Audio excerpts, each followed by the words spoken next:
Po mga kalingap, good morning po. Bali, andito pa po kami ngayon sa Naaga. Kakagising ko lang pero yung mga kasama po natin na sila, Kuya David Vlogs, si Daniel, si Cedric at si Lolo po. Ay, nasa kwarto pa po, nasa kabilang kwarto pa po. Tulog pa. Andito po sila. So, ako naman dito natulog. So, ngayon po mga kalingap, tawag niyan. Bibili lang po ako kalingap ng maluluto po natin sa kanto. Bali sa ngayon po, ipagluluto ko sila ng almusal.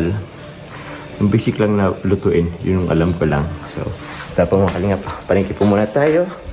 At tayo ay magluluto. Tita Meds, dahil ikaw andito, mag-hi ka na muna. Hi yan. po.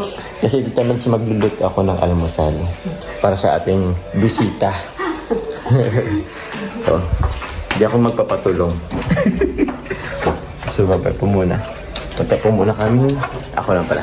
Punta muna po akong supermarket. So, mga kalingap, andito na ako kay coffee. Sa loob ng coffee. Grabe, ano pa talaga yung ano ko, buho ko. Messy pa. So, tara po. Oops. May nga pala. May bato nga pala. Nalimutan ko. Wait lang po mga kalingap. Tara po. Let's go!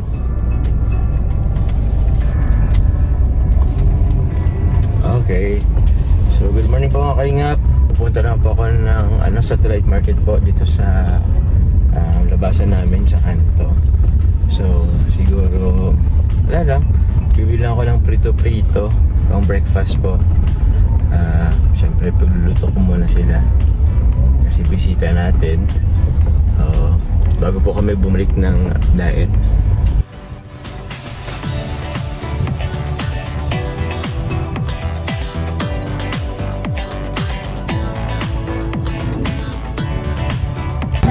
Hotdog lang. Dito, mamaya na yan. Ito. Tutong na muna tayo. Mas bigyan rin tayo ng egg mga kalingap. Ano po, okay? Papa, yan na lang. Siguro 7.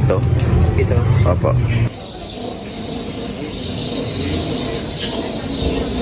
Kasi yan po mga kalingap, dito po tayo sa bahay. Medyo magulo pa po kasi din sa lulutuan. At tawag yan, may pinapais po kasi kami dun sa kusina na pinaglulutuan talaga namin. So ito po muna, pakita ko lang po yung lulutuin kong almusal. So ito po, hotdog. Actually ano po siya eh, footlong po siya pero hinati ko na lang. Tapos corned beef, tapos egg. Tapos ito, chicken noodles. So tamang-tama po yan pang almusal na po muna. So tara po mga kalingap, luto na po tayo.